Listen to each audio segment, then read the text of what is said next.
Hi friends, இந்த வீடியோவில் ஈஸியாக பேப்பர் கேம்ஸ் புக் வந்து நம்ம வீட்டிலேயே எப்படி ரெடி பண்ணுறது அப்படின்னு தான் பார்க்க போகிறோம். இந்த மாதிரி வீடியோஸ்லாம் தொடர்ந்து பார்க்க நம்ம சேனலை சப்ஸ்கிரைப் பண்ணி பெல் ஐக்கான் கிளிக் பண்ணி ஆல் நோட்டிஃபிகேஷன் கிளிக் பண்ணிக்கோங்க. அப்போ தான் வீடியோஸ்லாம் போஸ்ட் பண்ண உடனே உங்களுக்கு நோட்டிஃபிகேஷன் வரும். ஃபஸ்ட்டு வந்து ஒரு ஒயிட் பேப்பர் எடுத்திருக்கேன். இதை வந்து பாதியாக மடக்கிக்கோங்க. நம்ம புக்கு மாதிரி ரெடி பண்ண போகிறோம். ஸோ ஒவ்வொரு பேஜ்லேயும் நம்ம வந்து ஒவ்வொரு கேம் இருக்கிற மாதிரி இதில் வந்து ரெடி பண்ணிக்கலாம். இதோட ஒரு சைடில் வந்து நம்ம புக்கோட ஃப்ரண்ட் பேஜ் வர மாதிரி ரெடி பண்ணிக்கலாம். ஸோ அதனால் நான் உள் பக்கத்துலேருந்து ஸ்டார்ட் பண்ணுறேன். இதில் வந்து இந்த சைடில் நம்ம வந்து பார்டர் போட்டுக்கலாம். ஸ்கெட்ச் யூஸ் பண்ணி சின்னதாக உங்களுக்கு எப்படி தெரியுமோ உங்களுக்கு பிடிச்ச மாதிரி ஒரு பார்டர் வந்து போட்டுக்கோங்க. அடுத்து பார்த்திங்கன்னா ஒரே மாதிரி 3 பேப்பர் வந்து ஒரே சைஸில் வந்து கட் பண்ணி எடுத்துக்கோங்க. நான் வந்து நியூஸ் பேப்பரில் தான் கட் பண்ணியிருக்கேன், பிளாக் கலரில் வர்ற மாதிரி. இந்த மாதிரி கட் பண்ணிவிட்டு இதோட ஒரு சைடில், அதாவது அந்த நியூஸ் பேப்பரில் கொஞ்சோண்டி ஒயிட் கலரில் இருக்குல்ல, அந்த இடத்துல மட்டும் நான் ஃபெவிகால் அப்ளை பண்ணிக்கிறேன். இதை வந்து வரிசையாக 3 கொஞ்சம் கேப் விட்டு நம்ம வந்து ஒட்டிக்கலாம். இந்த பேப்பர்ஸை வந்து இந்த மாதிரி நம்ம ஓப்பன் பண்ணுற மாதிரி இருக்கணும் அப்படிங்கிறதுக்காக தான் ஒரு சைடு மட்டும் ஒட்டியிருக்கோம். அடுத்து வந்து ஒரு அட்டையில் வந்து red colour heart, pink colour heart, orange colour ஹார்ட்டுன்னு 3 வரைஞ்சிக்கிறேன். ஸோ உங்களுக்கு என்ன கலரில் பிடிக்குதோ அந்த மாதிரி வரைஞ்சிக்கோங்க. வேறு ஷேப் கூட நீங்கள் வரைஞ்சிக்கலாம். நான் வந்து மேக்ஸிமம் ஹார்ட் ஷேப் பேஸ் பண்ணியே எல்லாமே வரைய போகிறேன். ஸோ அதனால் உங்களுக்கு எது பிடிக்குதோ அது வந்து நீங்கள் வரைஞ்சிக்கோங்க. வரைஞ்சிட்டு இதை வந்து தனித்தனியாக கட் பண்ணி எடுத்துக்கோங்க. அடுத்து வந்து இதோட சைட்லேயே ஒரு ஒயிட் கலர் பேப்பரில் சின்னதாக நீளமாக கட் பண்ணி ஒட்டியிருக்கேன். இதுக்குள்ளே வந்து அந்த ஹார்ட்ஸ் எல்லாத்தையுமே நம்ம வச்சு எடுக்கிற மாதிரி யூஸ் பண்ணிக்கலாம். அப்புறம் அந்த பேப்பரில் வந்து 1 2 3ன்னு எழுதியிருக்கேன். இந்த கேம் வந்து எப்படி விளையாடுறது அப்படின்னா, இந்த 3 கலர் ஹார்ட்டையும் அந்த 3 பேப்பருக்குள்ளே வந்து அடியில் வச்சிடணும். ஒருத்தர் வந்து இந்த மாதிரி செட் பண்ணணும், இன்னொருத்தர் வந்து கரெக்டாக எந்த இதில் இருக்குது அப்படின்னு கெஸ் பண்ணி விளையாடுற மாதிரி இதை வந்து யூஸ் பண்ணிக்கலாம். அடுத்து வந்து இன்னொரு சைடில் ஏதாச்சும் பார்டர் போட்டுக்கலாம். நான் வந்து சிம்பிளாக பிளாக் கலரில் போட்டேன். அடுத்து வந்து இது வந்து ஃபைண்ட் த வே, அதாவது பாதை கண்டுபிடிக்கிற மாதிரி வரும்ல, ஸோ அந்த மாதிரி தான். இதுவும் உங்களுக்கு பிடிச்ச மாதிரி நீங்கள் வந்து இதை வந்து வரைஞ்சிக்கலாம், அல்லது நீங்கள் இதையே அப்படியே கூட வரைஞ்சி யூஸ் பண்ணிக்கலாம். இதில் வந்து பார்த்திங்கன்னா நீங்கள் பென்சில் யூஸ் பண்ணாமல் அப்படியே விரல்ட்டே பாதை கண்டுபிடிக்கிற மாதிரி வச்சுக்கிட்டிங்க அப்படின்னா ஒவ்வொரு தடவையும் பார்க்கும்போது ஒவ்வொரு தடவையும் இதில் வந்து கண்டுபிடிக்கலாம். நம்ம பென்சில் வச்சு வரைஞ்சி ஒரு தடவை பண்ணிட்டோம் அப்படின்னா அந்த தடம் எப்படினாலும் நமக்கு லேசாக தெரியும். ஸோ அதனால் நெக்ஸ்ட் டைம் பார்க்கும்போது அதில் ஒரு இன்ட்ரெஸ்ட் இருக்காது. ஸோ நம்ம விரல் வச்சு பாதை எங்கே இருக்குது அப்படின்னு கண்டுபிடிச்சி இதில் விளையாண்டு பார்த்தோம் அப்படின்னா ஒவ்வொரு தடவையும் புதுசாக நம்ம கண்டுபிடிக்கிற மாதிரியே இருக்கும். இதில் வந்து நம்ம ஸ்டார்டிங்லேயும் எண்டிங்லேயும் ஏதாச்சும் இமேஜ் வரைஞ்சிக்கலாம். ஒரு இது வந்து இன்னொரு இதை தேடி போகிற மாதிரி வரைஞ்சிக்கலாம். எக்ஸ்ட்ரா டிசைனுக்காக நான் என்ன பண்ணுறேன் அப்படின்னா, கீழே வந்து ஒரு டாக் இருக்கிற மாதிரி வரைஞ்சிக்கிறேன். இது வந்து SS3 போட்டு கீழேயும் SS3 போட்டு அதை ஜாயின் பண்ணுவாங்கள்ல, அந்த மாதிரி நான் வந்து வரைஞ்சிக்கிறேன். அப்புறம் அந்த இடத்துல வந்து டாக் ஃபுட் இருக்கிற மாதிரி வரைஞ்சிக்கிறேன். இதில் வந்து ஆரோ மார்க் வந்து நான் தப்பான டேரக்ஷனில் போட்டேன். ஆக்சுவலி டாக் வந்து உள்ளே போய் அந்த பக்கம் இருக்கிற டாக் ஃபுட்டை எடுக்கிற மாதிரி நம்ம வந்து ஆரோ மார்க் போட்டுக்கலாம். ஸோ ஈஸியாக இந்த மாதிரி ஒரு கேமும் நம்ம வந்து ரெடி பண்ணிடலாம். அடுத்து வந்து இதோட அடுத்த பக்கத்தில் வந்து அடுத்த கேம் ரெடி பண்ணலாம். ஸோ இதுக்கும் நம்ம வந்து ஏதாச்சும் ஒரு பார்டர் சிம்பிளாக போட்டுக்கலாம். உங்களுக்கு தெரிஞ்சிச்சு அப்படின்னா வேறு மாதிரி கூட போட்டுக்கலாம், அல்லது இதே மாதிரி கூட போட்டுக்கோங்க. அடுத்து வந்து இதில் ஒரு பாக்ஸ் வரையணும். மேலே கூடி 4 கட்டம் இருக்கிற மாதிரியும் கீழே வந்து 6 கட்டம் இருக்கிற மாதிரியும் வரைஞ்சிக்கிறேன். ஸோ உங்களுக்கு வந்து எப்படி விருப்பமோ அதுக்கேற்ற மாதிரி கூட நீங்கள் இந்த பாக்ஸை போட்டுக்கலாம். நான் வந்து ஐடியா உங்களுக்கு ஷேர் பண்ணுறேன். நீங்கள் வந்து உங்களுக்கு பிடிச்ச மாதிரி இதை வந்து டிசைன் பண்ணிக்கலாம். ஸோ இந்த மாதிரி ஒரு பாக்ஸ் வந்து இதில் வரைஞ்சிக்கோங்க. இதில் வந்து நல்ல கலர் ஸ்கெட்சாக யூஸ் பண்ணி வரைஞ்சிங்க அப்படின்னா ரொம்பவே அழகாக இருக்கும் பார்க்குறதுக்கு. அடுத்து வந்து நம்ம மேலே 4 கட்டம் வரைஞ்சிருக்கோம்ல, அது ஒவ்வொன்றிலையும் ஒவ்வொரு ஹார்ட் வந்து நான் வந்து வரைஞ்சிக்கிறேன் ஒவ்வொரு கலரில். ஸோ உங்களுக்கு வந்து ஹார்ட் வரைய விருப்பம் இல்லை அப்படின்னா நீங்கள் ஸ்மைலி வரையலாம், அல்லது வேறு ஏதாச்சும் சர்க்கிள் வரையலாம். அந்த மாதிரி உங்களுக்கு எது வேணாலும் நீங்கள் வரைஞ்சிக்கலாம். இப்போ வந்து 4 ஹார்ட் வரைஞ்சோம்ல, அதே மாதிரி இன்னொரு அட்டையில் 5 ஹார்ட் வந்து வரைஞ்சிருக்கேன். ஸோ அது எல்லாத்தையுமே நம்ம தனித்தனியாக கட் பண்ணி இப்போ எடுத்துக்கலாம். அடுத்து இந்த கேம் விளையாடுறதுக்கு நமக்கு வந்து கலர் சேஞ்சிங் டைஸ் வந்து தேவை. ஸோ நான் ஆல்ரெடி கலர் சேஞ்சிங் கேம் வந்து ஒன்று செஞ்சு வீடியோ போஸ்ட் பண்ணியிருந்தேன். அதில் வந்து இந்த டைஸ் வந்து நான் செஞ்சு காமிச்சிருந்தேன். ஸோ அதனால் ஈஸியாக நீங்கள் வீட்டிலே செஞ்சுக்கலாம். இந்த மாதிரி டைஸ் யூஸ் பண்ணி நம்ம போடும்போது அதில் என்ன கலர் வருதோ அந்த ஹார்ட்டை வந்து அந்த இடத்துல வைக்கணும். ஃபஸ்ட்டு யார் வந்து அந்த 5 கட்டத்துலேயும் 5 ஹார்ட் வச்சு முடிக்கிறாங்களோ அவங்க தான் வின்னர். அந்த மாதிரி விளையாடணும். இதில் 4 பிளேயர் வரைக்கும் விளையாடலாம். மினிமம் 2 பிளேயர் சேர்ந்து விளையாடலாம். ஸோ இந்த கலர் டைஸ் வந்து எப்படி பண்ணுறதுங்கிற வீடியோட லிங்க் வந்து மேலே ஐ பட்டனில் கொடுத்துருக்கேன், கிளிக் பண்ணி பார்த்துக்கோங்க. இந்த ஹார்ட்ஸ் எல்லாத்தையுமே நம்ம கீழே வைக்கிறதுக்கு இந்த மாதிரி ஒரு அட்டை கட் பண்ணி அதில் ஷேப்பில் நம்ம ஃபெவிகால் அப்ளை பண்ணிவிட்டு மேலே கூடி இந்த மாதிரி ஹார்ட்ஸ் எல்லாத்தையுமே அதில் இன்சர்ட் பண்ணி வச்சுக்கலாம். நெக்ஸ்ட் கேம் பார்க்கலாம். அடுத்த பேப்பரை எடுத்து இதே மாதிரி பாதியாக மடக்கி எடுத்துக்கிறேன். அதுலேயும் நம்ம வந்து ஒரு பார்டர் போட்டுக்கலாம். உங்களுக்கு பார்டர் தெரியல அப்படின்னா ஜஸ்ட்டு நீங்கள் ஸ்கேல் வச்சு கோடு மட்டுமே போட்டு கூட யூஸ் பண்ணிக்கலாம். இப்போ வந்து நான் க்ரீன் கலரில் சின்ன சின்னதாக கோடு போட்டு ஒரு பார்டர் மாதிரி போட்டுட்டேன்.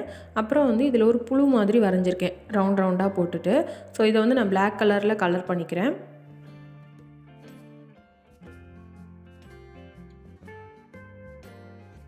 அடுத்து இந்த புழுவோட தலை இருக்குல்ல, அந்த இடத்துல 2 கொம்பு மாதிரி வரைஞ்சிட்டு உள்ளே வந்து கண் வாயெல்லாம் வரைஞ்சிட்டு ஸ்டார்ட்னு எழுதிக்கலாம். லாஸ்ட் இதில் வந்து ஸ்டாப்னு எழுதிக்கலாம். ஸோ இதில் வந்து நம்ம காயின் நகட்டி விளையாடுற மாதிரி ரெடி பண்ண போகிறோம். இதில் வந்து அந்த புழுவோட ஹெட்டிலேருந்து 5வது இதில் வந்து நான் பிளாக் கலரில் மார்க் பண்ணியிருக்கேன். ஸோ இந்த மாதிரி பிளாக் கலரில் மார்க் பண்ணியிருக்கோம் அப்படின்னா நம்ம அந்த இடத்துக்கு வரும்போது நம்ம ரிவர்ஸில் போகிற மாதிரி இதை வந்து செட் பண்ணிக்கலாம். இது வந்து கலர்ஃபுல்லாக இருக்கட்டும் அப்படிங்கிறதுக்காக நான் வந்து கலராக இதில் வந்து ஒவ்வொன்றிலையும் கலர் பண்ணிக்கிறேன். இப்போ பாருங்கள், ஃபுல்லுமே அழகாக கலர்ஃபுல்லாக மாற்றியாச்சு. அடுத்து வந்து ஏரோ மார்க் போட்டுக்கிறேன். அதாவது பிளாக்குக்கு வந்தோம் அப்படின்னா பிளாக்லேருந்து நம்ம எங்கே போகணும், அந்த எல்லோ கலருக்கு போகிற மாதிரி 2 ஸ்டெப் வந்து பின்னாடி போகிற மாதிரி திருப்பியும் நம்ம விளையாண்டு யார் ஃபஸ்ட்டு போய் கீழே முடிக்கிறாங்க அப்படிங்கிறது தான் இந்த கேமு. இதுக்கும் நம்ம காயின்ஸாக வந்து நம்ம ஆல்ரெடி ஹார்ட் ரெடி பண்ணியிருந்தோம்ல, அதையே யூஸ் பண்ணிக்கலாம். டைஸ்க்கு வந்து நம்ம கலர் சேஞ்சிங் டைஸ் நீங்கள் பார்த்தீங்களா, அதில் கலர்ஸ்க்கு பதிலாக இந்த மாதிரி புள்ளி வச்சுக்கிட்டோம் அப்படின்னா இந்த டைஸ் வந்து நம்ம யூஸ் பண்ணிக்கலாம். அல்லது ரெடிமேட் டைஸ் வச்சுருக்கீங்க அப்படின்னா அதை கூட நீங்கள் யூஸ் பண்ணிக்கலாம். நமக்கு என்ன நம்பர் வருதோ அத்தனை தடவை இதை வந்து நகட்டிக்கலாம். பிளாக் கலரில் வரும்போது மட்டும் 2 இது நம்ம ரிவர்ஸில் போயிடணும். அப்புறம் திருப்பியும் நகண்டு வரணும். ஸோ யார் ஃபஸ்ட்டு முடிக்கிறா அப்படிங்கிறது தான் இந்த கேமு. சரி, நம்ம இப்போ அடுத்த கேம் பார்க்கலாம். இதுக்கு வந்து இந்த பேஜ் 2யுமே நம்ம வந்து யூஸ் பண்ண போகிறோம். இதுக்கு வந்து நான் ஆரஞ்சு கலரில் பார்டர் போட்டுட்டேன். அடுத்து பாக்ஸாக இருக்க மாதிரி இதில் வந்து வரைஞ்சிக்கலாம். நல்லா கான்ட்ராஸ்ட்டாக கலர் யூஸ் பண்ணிங்க அப்படின்னா பார்க்கும்போது ரொம்பவே அழகாக இருக்கும். இதில் வந்து நான் பெரிய பெரிய பாக்ஸஸாக போட்டிருக்கேன். நீங்கள் வந்து கேம் ரொம்ப நேரம் வரணும் அப்படின்னா இன்னும் சின்ன சின்ன பாக்ஸஸாக இதெல்லாம் பாதியாக கூட மாற்றிக்கலாம். அடுத்து இதில் பாக்ஸ் விட்டு நம்ம டேக் 1 ஹார்ட், டேக் 2 ஹார்ட்ஸ் அந்த மாதிரி எழுதிக்கலாம். அப்படின்னா நம்ம காயின் வந்து அந்த இடத்துல நகண்டு வரும்போது 1 ஹார்ட் எடுத்துக்கணும், 2 ஹார்ட் எடுத்துக்கணும், அந்த மாதிரி வச்சுக்கணும். கேம் முடியும் போது யார் வந்து அதிகமான ஹார்ட் வச்சுருக்கா அவங்க தான் வின்னர். அந்த மாதிரி நம்ம விளையாடலாம். இதில் வந்து சின்னதாக இருக்கனால நம்ம வந்து ஒரு 5 ரவுண்ட்ஸ் வச்சுக்கலாம். அந்த மாதிரி கூட வச்சு விளையாடலாம். 1 ரவுண்டில் முடித்தோம் அப்படின்னா நமக்கு சீக்கிரமாக முடிஞ்சிடும். ஸோ அதனால் நம்ம எவ்வளோ ரவுண்ட்ஸ்னு ஃபஸ்ட்டு ஸ்டார்ட் பண்ணும்போதே டிசைட் பண்ணிவிட்டு இதில் வந்து விளையாண்டுக்கலாம். இதில் வந்து அந்த பிளாங்காக இருக்க பாக்ஸ் எல்லாத்தையுமே ஆரஞ்சு கலரில் கலர் பண்ணிவிட்டேன். அடுத்து வந்து நம்ம முன்னாடியே சொன்ன மாதிரி ஹார்ட்லாம் ரெட் கலரில் பண்ணியிருந்தால அதை எடுத்திருக்கேன். எக்ஸ்ட்ரா இன்னொரு 10 ஹார்ட்ஸ் வந்து பண்ணியிருக்கேன். ஸோ நமக்கு தேவையான அளவுக்கு பண்ணிக்கலாம். இதில் வந்து நம்ம ஹார்ட்ஸே யூஸ் பண்ணோம் அப்படின்னா ஒரு கேமுக்கு ரெடி பண்ணுற காயின்ஸையே எல்லா கேமுக்கும் யூஸ் பண்ணிக்கலாம். ஒவ்வொன்றிலையும் ஒவ்வொன்று வச்சோம் அப்படின்னா ஒவ்வொன்றுக்கும் தனித்தனியாக நம்ம கேம்ஸ்க்கு வந்து அந்த காயின்ஸ்லாம் ரெடி பண்ணணும். ஸோ அதனால தான் நான் ஃபுல்லுமே எல்லாத்துலேயுமே ஹார்ட் வர்ற மாதிரியே பண்ணியிருக்கேன். ஸோ அப்போ நம்ம ஒரு தடவை ரெடி பண்ணாலே அதையே எல்லாத்துக்கும் யூஸ் பண்ணிக்கலாம். அடுத்த கேமுக்கு வந்து இப்போ நம்ம பார்டர் போட்டுக்கலாம். இதுக்கு வந்து குட்டியாக ஹார்ட் வர்ற மாதிரி சின்னதாக போட்டுக்கிறேன். அடுத்து வந்து பெரிய பாக்ஸ் வர்ற மாதிரி ஸ்கேல் யூஸ் பண்ணி பிளாக் கலரில் வந்து வரைஞ்சிக்கிறேன். அப்புறம் இதில் வந்து நம்ம புள்ளி வச்சுக்கலாம். ஒன்று போல் வரிசையாக மேலேருந்து கீழே வரைக்கும் இந்த பாக்ஸ்குள்ளே வந்து புள்ளி வச்சுக்கலாம். அதுக்கு வந்து நான் லெட் யூஸ் பண்ணி வச்சுக்கிறேன்.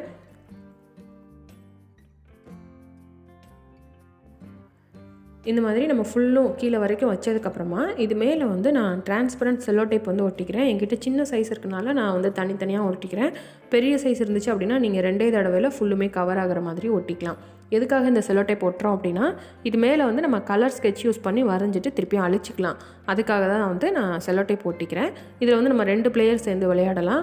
பாக்ஸ் மாதிரி போடுவாங்கள்ல, 2 புள்ளி வந்து ஜாயின் பண்ணி கோடு போட்டுகிட்டே வரணும். அதில் வந்து பாக்ஸ் மாதிரி ஸ்கொயர் மாதிரி யார் அதிகமாக சேர்க்குறாங்களோ அவங்க தான் வின்னர். ஆல்ரெடி இது வந்து நம்ம ஸ்கூல் டேஸ் காலேஜ் டேஸ்லலாம் விளையாண்டுருப்போம். ஸோ அதனால் இந்த கேம் உங்களுக்கு நல்லா தெரிஞ்சிருக்கும்னு நினைக்கிறேன். ஸோ இந்த பேஜில் வந்து இந்த கேம் ரெடி பண்ணியாச்சு. ஸோ அடுத்த கேமுக்கு இந்த மாதிரி ஒரு பார்டர் போட்டுக்கிறேன். இதில் வந்து ஒரு ஸ்கொயர் ஷேப்பில் வரைஞ்சிட்டு உள்ளே வந்து 3 கட்டமாக பிரித்த மாதிரி வரைஞ்சிக்கிறேன். இதுக்கு ப்ளூ கலரில் கலர் பண்ணிக்கிறேன். இதுவும் ரொம்ப ஈஸியான கேமு. நம்ம ஆல்ரெடி பண்ணியிருக்க ஹார்ட்டை யூஸ் பண்ணி இந்த கேம் விளையாண்டுக்கலாம். இந்த கேம் உங்களுக்கு தெரிஞ்சிருக்கும். ஹார்ட் வந்து ஒன்று ஹரிசாண்டலாக இல்லது வெர்டிக்கலாக அல்லது கிராஸாக நம்ம வந்து சேர்க்கணும். 2 பிளேயர் விளையாடலாம்.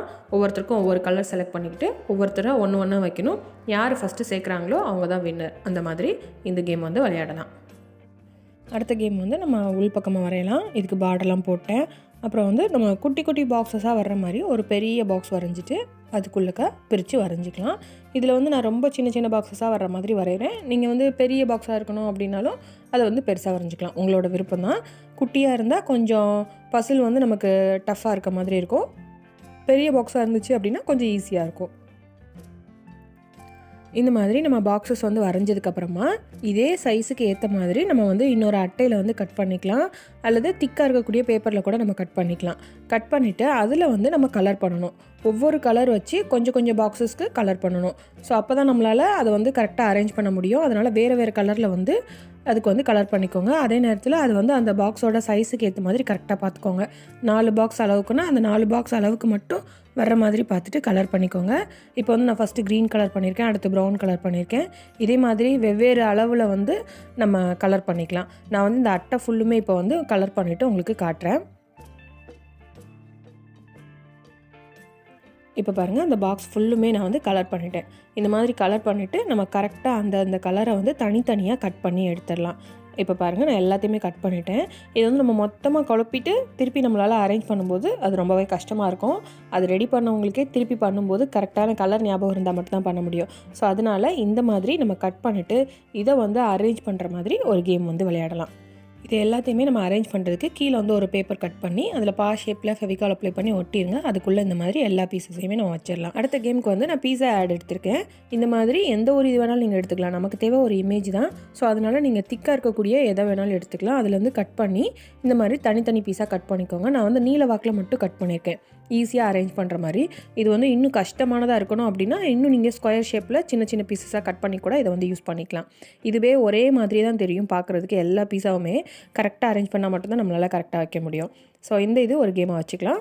இதை வந்து கீழே வைக்கிறதுக்கு ஒரு பேப்பர் ஒட்டிட்டு அதுக்குள்ளே வச்சுருங்க. அடுத்த கேமுக்கு வந்து இன்னொரு டிசைன் பண்ணிக்கலாம். டிசைன் பண்ணிவிட்டு இது வந்து வேர்ட் சர்ச்னு ஒரு கேம் வச்சுக்கலாம். இதில் வந்து குட்டி குட்டி பாக்ஸஸாக ஃபஸ்ட்டு நம்ம வரைஞ்சிக்கலாம். வரைஞ்சிட்டு இதுக்குள்ளே வந்து நம்ம என்ன எழுதணும் அப்படின்னா காமனான வேர்ட்ஸ் வந்து ஏதாச்சும் எழுதிக்கலாம். அல்லது கலர்ஸ் நேம்ஸ்லாம் எழுதிக்கலாம், அல்லது பேர்ட்ஸ் நேம்ஸு, அனிமல்ஸ் நேம்ஸு, அந்த மாதிரி ஈஸியாக குழந்தைங்களுக்கு கண்டுபிடிக்கக்கூடிய இங்கிலீஷ் வேர்ட்ஸாக இதில் வந்து எழுதிக்கலாம். இந்த மாதிரி எழுதிட்டு இடையில ஃபுல்லாக வேறு லெட்டர்ஸ் எல்லாம் நம்ம ஃபில் பண்ணி விட்டுறலாம். இதுலேயுமே நம்ம வந்து பென்சில் ரப்பர் யூஸ் பண்ணி மார்க் பண்ணிவிட்டு அழிச்சு கூட யூஸ் பண்ணிக்கலாம். ஆனால் ஒன்ஸ் வந்து நம்ம பென்சில்ட்டு வரைஞ்சிட்டோம் அப்படின்னா லைட்டாக தடம் தெரிய தான் செய்யும். ஸோ அதனால் நம்ம விரல்ட்டே அதில் வந்து மார்க் பண்ணி கண்டுபிடிச்ச மாதிரி விளையாண்டோம் அப்படின்னா நம்ம திருப்பி இதை வந்து யூஸ் பண்ணிக்கலாம். நமக்கு ஒவ்வொரு டைமும் புதுசாக கண்டுபிடிக்கிற மாதிரியும் இருக்கும். ஸோ அதனால் இதை வந்து நம்ம ஒரு கேமாக வச்சுக்கலாம். ஸோ அவ்வளோதான், நம்ம வந்து இப்போ 10 கேம் வந்து ரெடி பண்ணிட்டோம். அடுத்து இந்த கேம் புக்கோட ஃப்ரண்ட் பேஜ் வந்து நம்ம டிசைன் பண்ணலாம். நம்ம ஃபஸ்ட்டு ரெடி பண்ணோம்ல அந்த பேப்பர் எடுத்திருக்கேன். அதில் வந்து கேம் புக்னு எழுதியிருக்கேன். அப்புறம் நம்ம சேனலோட நேம் yukshikartsandcraftsனு எழுதியிருக்கேன். ஸோ நீங்கள் வந்து உங்களோட நேம் கூட எழுதிக்கலாம், உங்களோட புக்கு அப்படிங்கிறதுக்காக. அப்புறம் இது ஃபுல்லுமே டிசைன் பண்ணிக்கலாம். நான் வந்து ஹார்ட் சிம்பிள் வச்சு தான் ஃபுல்லுமே உள்ளே டிசைன் பண்ணியிருக்கேன். ஸோ அதனால் வெளியிலையும் ஹார்ட் இருக்க மாதிரியே எல்லாமே டிசைன் பண்ணி முடிச்சிட்டேன். ஸோ அவ்வளோதான். பின்பக்கமும் நீங்கள் ஏதாவது அட்டை வச்சு கவர் பண்ணணும் அப்படின்னாலும் கவர் பண்ணிக்கலாம். அது வந்து வேர்ட் சர்ச் தானே இருக்குது. ஸோ அதனால் நான் அப்படியே வச்சுக்கிட்டேன். இதை வந்து சைடில் மட்டும் அந்த ஃபெவிகால் அப்ளை பண்ணி நான் ஒட்டிட்டேன். அது போக எக்ஸ்ட்ரா ஒரு சேஃப்டிக்காக இதில் வந்து கலர் செல்லோ டைப் வச்சு நான் ஒட்டிடுறேன். ஸோ அப்போ வந்து புக்கு வந்து லேஸில் கிளியாது, நம்ம ரொம்ப நாளைக்கு யூஸ் பண்ணிக்கலாம். ஸோ இந்த கேம்லாம் பார்க்க ரொம்ப சிம்பிளானதாக இருக்கும். ஆனால் குழந்தைங்களுக்கு இது ரொம்பவே இன்ட்ரெஸ்ட்டாக இருக்கும். இந்த சம்மர் ஹாலிடேஸில் கண்டிப்பாக யூஸ் பண்ணுவாங்க. ஸோ உங்கள் வீட்டில் இருக்க குழந்தைங்களுக்கு இந்த மாதிரி செஞ்சு கொடுங்க. இந்த வீடியோ உங்களுக்கு பிடிச்சிருந்தா நம்ம சேனலை சப்ஸ்கிரைப் பண்ணி பெல் ஐக்கான் கிளிக் பண்ணி ஆல் நோட்டிஃபிகேஷன் கிளிக் பண்ணிக்கோங்க. அப்போ தான் வீடியோஸ்லாம் போஸ்ட் பண்ண உடனே உங்களுக்கு நோட்டிஃபிகேஷன் வரும். நெக்ஸ்ட் கிராஃப்ட் வீடியோவில் பார்க்கலாம். தேங்க்யூ.